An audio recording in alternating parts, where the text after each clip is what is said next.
விஜய் பார்வதி டாஸ்க்குக்காக எந்த ரேஞ்சுக்கு போவாங்கன்னு தெரியும். ஆனால் அதுக்குன்னு காலில் விடுற ரேஞ்சுக்கு போவாங்கன்னு எதிர்பார்க்கவே இல்லைங்க. சீரியஸாக திவாகர் காலை பிடிச்சி கெஞ்சுறாங்க, கொஞ்சம் எனக்கோசம் கோஆப்ரேட் பண்ணு அப்படின்ற மாதிரி. எனக்கு அதை பார்க்கும்போது ஒரு நாமினேஷன் ஃப்ரீ பாஸ்க்காக பார்வதி இந்த மாதிரி இறங்கிட்டீங்க அப்படின்ற மாதிரி தான் இருக்குது. அப்படி அந்த நாமினேஷன் ஃப்ரீ பாஸ் கிடைக்காம இருந்தால் தான் என்ன, இந்த டாஸ்கில் நீங்கள் தோத்தாதான் என்ன, அதை விட்டுட்டு திவாகர் காலை பிடிச்சி நீங்கள் ஜெயிக்கணுமா அப்படின்ற மாதிரி தான் மொத்த பேர் கேட்டுக்கிட்டு இருக்காங்க. சோஷியல் மீடியாவில் ஃபுல்லாலே பார்க்க முடியுது ஒரே விஷயம் என்னன்னா, பார்வதி திவாகர் காலையில் விழுந்தார், பார்வதி திவாகர் காலையில் விழுந்தார் அப்படின்ற மாதிரி தான் இருக்கு. அந்த வீடியோவை பார்த்தாலும் உங்களுக்கு அப்படிதான் ஃபீல் ஆகும், என்னடா இப்படி காலே ஊண்டியடா அப்படின்ற மாதிரி தான் மொத்த பேர் ட்ரோல் பண்ணிட்டு இருக்காங்க. ஆக்சுவலா பார்வதி உள்ளேருந்து வந்த பில்டப்லாம் கொடுத்தாங்களே, இந்த பிக் பாஸ் வீடியோக்குள்ள வந்ததுலேருந்து இவ்வளோ பில்டப் கொடுத்துருப்பாங்களே, எல்லாமே சுக்கான்னு ஒருங்கிடுச்சு அப்படின்ற மாதிரி தான் சொல்லணும். அவங்க போட்டிருக்க ஸ்ட்ராட்டஜி கேவலமான ஸ்ட்ராட்டஜியோ இல்லை ஏதோ ஒரு எப்படி சொல்றது, அது வந்து பார்த்தீங்கன்னா ஒரு எத்திக்கலாக கரெக்டாக இல்லாத ஸ்ட்ராட்டஜி என்ன வேணா இருக்கட்டும். ஆனால் ஒரு ஸ்ட்ராட்டஜி ஒன்று போட்டிருக்காங்க, அதுக்கு வந்து திவாகர் வந்து ஒத்துக்கல. ஓகேங்களா, திவாகருக்கு வேற ஒரு ஒப்பீனியன் இருக்கு, அவருக்கு வேற ஒருத்தவங்களுக்கு பிடிச்சிருக்கு அப்படின்னும் போது அதுக்கு ஒத்து வரல அப்படின்றதுக்கோசம் அவர் ஒத்துக்க மாட்டாரு. அது மட்டும் இல்லாமல் பார்வதி அவரை வந்து திட்டாங்க அப்படின்றதுனால கோவத்தில் இருக்காருன்னு வச்சுக்கோங்களேன். அதுக்காக இந்த டாஸ்கில் வந்து எப்படியாவது வந்து பார்த்தீங்கன்னா வின் பண்ண வைக்கணும் ரம்யாவை. ஸோ அப்படி வின் பண்ண வச்சு அந்த வர நாமினேஷன் ஃப்ரீ பாஸ் வாங்கணும் அப்படின்றதுக்காக காலில் விழுவீங்களா அப்படின்ற ஒரு கேள்வி தான் மொத்தமாக இருக்குது. என்னை பொறுத்த வரைக்கும் திவாகர் வந்து பார்வதியை வந்து ஒன்றுமே இல்லாமல் சுக்கான்னு ஒருக்கிட்டாருன்னா சொல்லணும். ஆக்சுவலாக திவாகர் நான் கூட என்னமோ நினச்சேங்க, அவருக்கு அவ்வளோ தெளிவுலாம் இல்லை, மென்டலாக கொஞ்சம் ஸ்டேபிளாக இல்லாத ஆள் தான் அவர் அப்படின்ற மாதிரிலாம் நினச்சிட்டு இருந்தேன். ஏன்னா என்ன நினச்சிட்டு இருந்தேன், அவர் இப்போ ஒன்று பேசுகிறாரு அதுக்கப்புறம் மறந்துடுறாரு அப்படின்ற மாதிரிலாம் நினச்சிட்டு இருந்தேன். இப்போ சொல்கிறேன், திவாகர் அவ்வளோ எப்படி சொல்ல மோசமான ஆள்லாம் இல்லை, பக்கா தெளிவு. ஆக்சுவலாக கிளியராக இருக்காரு. அவருக்கு ஒருத்தவங்களை பிடிக்கலன்னா பிடிக்கல, இவ்வளோ தெளிவாக இருக்க ஆள். சில இடத்துல மட்டும் கோமாளி மாதிரி பண்ணும்போது உங்களுக்கு டவுட் வரும்ல, இவர் என்ன பண்ணுறாரு, இவர் வந்து கோமாளி தானா இல்லை உண்மையிலே தெளிவான ஆள் தானு இருக்குல்ல, அந்த டவுட் எனக்கும் இருக்குங்க. ஏன்னா எனக்கு இப்போ திவாகரோட ஆக்டிவிட்டீஸ்லாம் பார்க்கும்போது இவர் அவ்வளோ தெளிவில்லாத ஆள்லாம் இல்லைங்க. ஆக்சுவலாக திவாகர் ஆடுற கேம் வந்து யாருமே கொஸ்டின் பண்ணவே மாட்டாங்க. நீங்கள் நோட் பண்ணி பாருங்க, திவாகர் வந்து எதுக்கு பார்வதிக்கும் வாக்கு கொடுக்குறாரு, அந்த பக்கம் சபரிக்கும் வாக்கு கொடுக்குறாரு, ஒரு டபுள் கேம் ஆடுறாரு, இது தப்பு இல்லையா அப்படின்ற மாதிரி ஒருத்தர் கூட கொஸ்டின் பண்ண மாட்டாங்க. ஏன்னா திவாகரை பொறுத்த வரைக்கும் அவர் ஒரு தர்பி ஸ்பீஸ் கொடுத்தாலே போதுங்க, அவர் நம்மளை கரெக்ட் பண்ணிடலாம் அப்படின்ற அளவுக்கு அவரை மட்டும் ஏன் கோமாளியாக எல்லாம் பார்க்குறாங்க, ஏன்னா ஒரு தெளிவு இல்லைன்னு நினைக்கிறாங்க. ஆனால் நான் சொல்கிறேன், பக்கா தெளிவான ஆள் யாருன்னு பார்த்தீங்கன்னா தர்பீஸ் தான். ஸோ தர்பீஸ் பக்கா கிளாரிட்டியாக இருக்குது. அப்பேற்பட்ட பார்வதியை பார்த்து காலில் உழ வச்சு இது வரைக்கும் இந்த பிக் பாஸ் வீட்டில் இவ்வளோ பேர் இருக்கானுங்களே, எவனாலையாவது முடிஞ்சுதா? பார்வதியை வந்து இந்தளவுக்கு காலில் உழ வைக்கிற அளவுக்கு எவனாலையாவது முடிஞ்சதை மட்டும் யோசிச்சு பாருங்க. லிட்ரலாக காலில் உழ வச்சு கெஞ்ச வச்சிருக்காங்க அப்படின்ற மாதிரி தான் சொல்லணும். ஸோ இது எனக்கு பார்க்கும்போது ஒன்றே ஒன்று தான் ஃபீல் ஆகுது, ஏன்டா இந்த அளவுக்கு வந்து எக்ஸ்ட்ரீமா ஒருத்தவங்க வந்து காலில் வந்து கேமை வின் பண்ணணும்னு ஏதோ அவசியம் இருக்கா அப்படின்ற மாதிரி தான் எனக்கும் ஃபீல் ஆகுது. ஆனால் சில பேர் என்ன சொல்றாங்க, இல்லை அப்படி இல்லை, ஆக்சுவலாக இந்த அளவுக்கு கேமில் வந்து பார்த்தீங்கன்னா மும்முரமாக இருக்காங்களே, அதை நம்ம பாராட்டணும்ல அப்படின்ற மாதிரி சொல்கிறாங்க. அப்படியா, இவ்வளோ மும்முரமாக இருக்கிறது வந்து தப்பு இல்லைன்றீங்களா? அதாவது காலில் வந்து வின் பண்ணுறது வந்து தப்பு இல்லைன்றீங்களா அப்படின்ற மாதிரி தான் இருக்குது. ஆனால் சில பேர் அதை சப்போர்ட் பண்ணவும் செய்கிறாங்க. காலில் வந்தாலும் பரவாயில்ல ப்ரோ, அங்கே வந்து பாருங்கள் பார்வதியோட ஒரு கேமோட அந்த வின் பண்ணணுன்ற வெறியை தான் நீங்கள் பார்க்கணும் அப்படின்ற மாதிரி சொல்கிறாங்க. என்னால் அப்படி பார்க்க முடியலங்க. திவாகர் காலில் வந்து ஒரு டாஸ்க்கை வின் பண்ணுறதுக்கு அவங்க எவிக்டாகவே வெளியே வந்துடலாம்.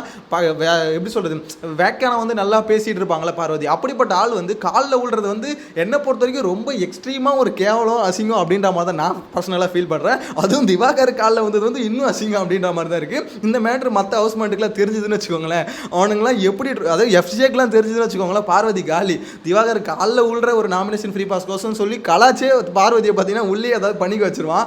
ஸோ அந்த அளவுக்கு ரொம்ப ஒரு கேவலமான ஒரு செயலை வந்து பார்வதி பண்ணியிருக்காங்க அப்படின்ற மாதிரி தான் சொல்லணும். ஸோ உங்களோட ஒப்பீனியனை சொல்லுங்கள், நீங்கள் என்ன நினைக்கிறீங்க? ஓவராலாக பார்வதி வந்து திவாகர் காலில் உளுந்து ஆக்சுவலாக கெஞ்சுறாங்களே, இதை உங்களை பார்க்கும்போது என்ன தோணுது? அதாவது இதில் ஓகேன்னு தோணுதா, இல்லை இது ரொம்ப டூ மச், ஒரு டாஸ்க்கு ஒரு நாமினேஷன் ஃப்ரீ பாஸ் கோர்ஸ் இவ்வளோலாம் போக வேண்டிய அவசியம் இல்லை அப்படின்ற மாதிரி தோணுதா? ஸோ உங்களோட கருத்தை மறக்காமல் கமெண்ட்டில் மென்ஷன் பண்ணுங்கள். ஆனால் முக்கியமான விஷயம் என்ன தெரியுமா, இப்போ இது எல்லாமே பார்வதி பண்ணிட்டாங்களே, இதை பண்ணதுக்கப்புறம் தலைவன் எல்லாம் கரெக்டாக கேமை வந்து அவங்களுக்கு சாதகமாக ஆடினானா அப்படின்னு பார்த்தீங்கன்னா அதுவும் இல்லைங்க. அதுதான் இங்கே வந்து கொடுமையே. ஆக்சுவலாக எந்த அளவுக்கு பார்வதியை கதற விட முடியுமோ, நேற்றுலேருந்து ஒருத்தன் கதற விட்டுட்ருக்கான். அதை வந்து எதுவுமே பண்ண முடியல. பார்வதி என்னென்னமோ பண்ணி பார்த்துட்டாங்க, கடைசி கட்டமாக தான் காலில் விழுந்தும் பார்த்தாங்க. அப்படி பண்ணியும் அவர் வந்து பார்த்தீங்கன்னா இறங்கி வர மாதிரி தெரில. அவரோட பாயிண்டில் ரொம்ப தெளிவாக இருக்கார். அவரை பொறுத்த வரைக்கும் சபரி வந்தால் நான் சப்போர்ட் பண்ணுவேன், கானா வினோத் மற்ற யார் வந்தாலும் நான் ஸ்ட்ரிக்டாக இருப்பேன் அப்படின்ற மாதிரி அவர் ஸ்டாண்டில் இருக்காரு. இவங்களை பொறுத்த வரைக்கும் இவங்க சப்போர்ட் பண்ணுறாங்களே, ஸோ அவங்கள ஜெயிக்க வச்சா அந்த நாமினேஷன் ஃப்ரீ பாஸ் கிடைக்கும்ன்றது பார்வதியோட ஸ்டாண்டு. ஆனால் இப்போ இந்த ரெண்டு ஸ்டாண்டும் ஒத்து போகாதனால ரெண்டுத்துக்குள்ளே அடிச்சுக்கிட்டு இருக்கு. அதோட எக்ஸ்ட்ரீமாக தான் பார்த்தீங்கன்னா காலில் வந்து எல்லாமே சரி கட்டி ஓகே தலைவன் வந்து சப்போர்ட் பண்ணுவோம் அப்படின்ற மாதிரி நினச்சாங்க. திவாகர் வந்து பார்த்தீங்கன்னா அப்போ காலில் வந்து எல்லாம் பண்ணும்போது ஓகேன்ட்டார். ஓகேம்மா பார்த்துக்கலாமா, பண்ணிக்கலாமா, இதை வந்துட்டோம்ல பார்த்துக்கலாமா அப்படின்ற மாதிரி சொல்லிட்டு திருப்பி அவர் பண்ணுற விஷயம் என்ன தெரியுமா, திருப்பி பார்த்தீங்கன்னா அந்த விஷயம் நான் ஸ்ட்ரிக்டாக இருக்க போகிறேன், நேர்மையாக இருக்க போகிறேன் அப்படின்ற மாதிரி அங்கே மட்டும் ஒன்று பண்ணுறாரு. ஆக்சுவலாக நிறைய பேர் நினைப்பீங்க திவாகர் ஸ்ட்ரிக்டாக தானே ப்ரோ இருக்காரு, அது என்ன தப்பு, டாஸ்கில் ஸ்ட்ரிக்டாக இருக்கிறது ஒன்றும் தப்பு இல்லையா அப்படின்னு நம்ம கேட்டிங்கன்னா, திவாகர் வந்து ஸ்ட்ரிக்டாக இருக்காரு நேர்மையாக இருக்குன்னு நினச்சிங்கன்னா நீங்கள் தான் தப்பு. ஏன்னா அந்த ஸ்ட்ரிக்டாலாம் இல்லை, நேர்மையாலாம் இல்லை. அவர் வந்து பார்த்தீங்கன்னா மற்றவங்களுக்கு ஸ்ட்ரிக்டாக இருக்காரு, ஆனால் சபரி ஒரு சில பேருக்கு பார்த்தீங்கன்னா ரொம்ப ஃபேவரபுளாக தான் இருக்காது.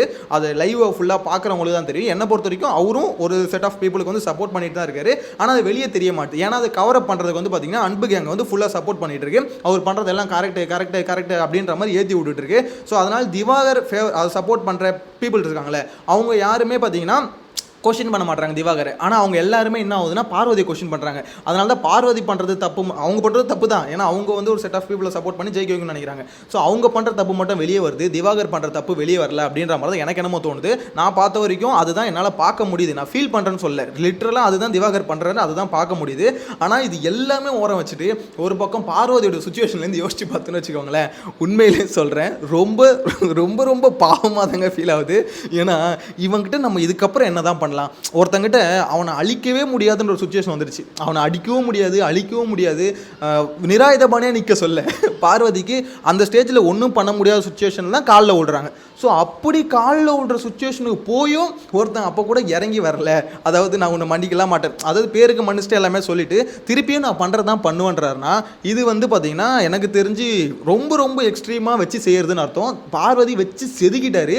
இதுக்கு வந்து எனக்கு தெரிஞ்சு பார்வதி எவிக்ட் ஆகி வெளியே வந்துட்டு இருக்கலாம். அந்த நாமினேஷன் ஃப்ரீ பாஸும் வேணாம், அந்த பிக் பாஸும் வேணாம், வெளியே வந்துட்டு இருக்கலாம். ஏன்னா அவங்க காலில் உள்ளது வந்து பார்த்தீங்கன்னா அந்த 100 நாள் 105 நாள் எத்தனை நாள் அவங்க உள்ளே இருந்தாலும் சரி அவங்க பின்னாடியே சுற்றிட்டு இருக்கோம். என்னதான் இருந்தாலும் திவாகர் காலில் தானே ஊந்த நீர் அப்படின்ற மாதிரி சுற்றிட்டு இருக்கோம். எனக்கு தெரிஞ்சு இது வரைக்கும் எந்த சீசன்லையுமே இன்னொரு கண்டஸ்டன்ட் காலில் யாரும் உழுந்து நான் பார்த்தது இல்லைங்க. அதாவது காலில் ஏதாவது தப்பு பண்ணிட்டு பயங்கரமாக இது பண்ணிட்டு மன்னிப்பு அப்போ கூட காலில் உழுந்து பார்க்கல, இருக்கலாம் தப்பு ஏதாவது பெருசாக பண்ணிட்டு காலில் விழுறாங்கன்னு கூட வச்சுப்போமே. இப்போ அவங்க திட்டாங்க, பார்வதி வந்து திவாகரை திட்டாங்க, சோத்துக்கு வந்து இந்த மாதிரி பண்ணுற அப்படின்னு சொல்லி திட்டாங்க.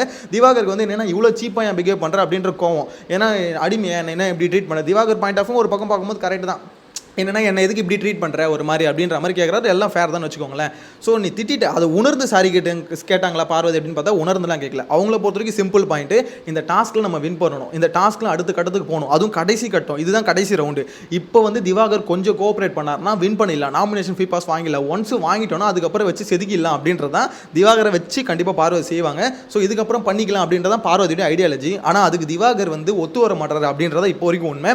எல்லாத்துக்கும் ஓகேன்னு சொல்லிட்டு அவர் செய்கிறதா இப்போ வரைக்கும் செஞ்சுக்கிட்டு இருக்காரு. எனக்கு அதை யோசிச்சு பார்க்கும்போது தான் பார்வதியை பார்க்கும்போது யாருமா நீ இவ்வளோ பண்ணியும் ஒருத்தன் வந்து உன்னை இப்படி செதுக்குறானா அவன் வேற லெவல் அப்படின்ற மாதிரி தான் இருக்குது. ஸோ இந்த விதத்தில் வந்து பார்த்தீங்கன்னா நான் திவாகர் பண்ணுற தப்பு அப்படின்னு, அதாவது எப்படி சொல்கிறது, திவாகர் பண்ணுற தப்பு பார்வதி பண்ணுற தப்பு அப்படின்றது எல்லாத்தையும் தூக்கி போட்டுருங்க.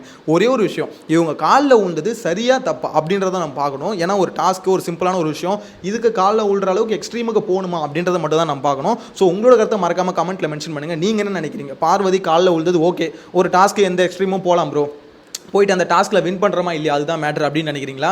இல்லை என்னதான் இருந்தாலும் ஒரு டாஸ்க்கு, அதுவும் வாட்டர் மெலன் மாதிரி ஒரு ஆள் காலில் போயிட்டு உள்றது ஒரு கரெக்டான விஷயமா? ஏன்னா திவாகர் வந்து இதை அப்படியே வச்சுக்க மாட்டார். இதுக்கப்புறம் ஏதாவது ஒரு சண்டையில் வந்து கண்டிப்பாக பேசுவார், என்னதான் இருந்தாலும் என் காலில் தானே ஊந்த நீனு அப்படின்னு கண்டிப்பாக அந்த மனுஷன் பேசுவாப்பில். ஸோ இந்த அளவுக்கு இறங்கிட்டீங்களே பார்வதி அப்படின்ற மாதிரி தான் கிரிட்டிசைஸ் பண்ணிட்டு இருக்காங்க. எனக்கு பார்வதி நிலைமை நினச்சா சிரிப்பு தாங்க வருது. ஸோ உங்களோட கருத்தை மறக்காம கமெண்ட்டில் மென்ஷன் பண்ணுங்கள். நெக்ஸ்ட் வீடியோவில் மீட் பண்ணலாம். Bye by.